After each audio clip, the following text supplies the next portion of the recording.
Construction guys, and here's some general numbers so you know what things should cost when you're walking around the house and walking with contractors.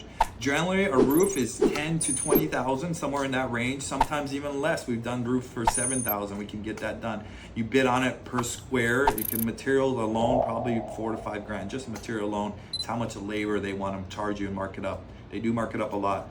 We have foundation. Foundations are a huge thing to look for. If any cracks in here or any cracks in the corner of the houses, cracks in the slab, that can be up to 30 grand, but there's ways to remedy that cost a lot less efficiency. You got your doors and windows, those packages around the house. So all the windows, 2 to 3 grand. Windows generally, just one window alone is 2 to 400 from Home Depot, white vinyl windows. Doors are about 400 for a front door. Interior doors can get pre-hung for, depending what style, maybe 100 or so, depending, there's a lot of choices there. Flooring's a big costly item. Cabs and countertops are your big costly items. Flooring's $3 a square foot. Generally, we're buying at $2.50 a square foot just for the materials.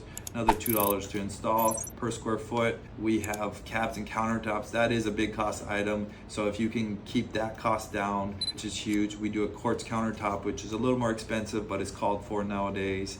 And then tiling's another big costly item. And then general materials is 40 to 50,000 just for materials alone most of the time on most of our projects.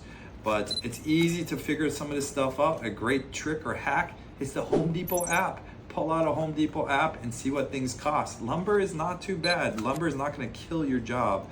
Plywood's not too bad. It shouldn't kill your job. It's most of the time how much labor things are going to cost to install and do it. So follow for more. We'll talk about it.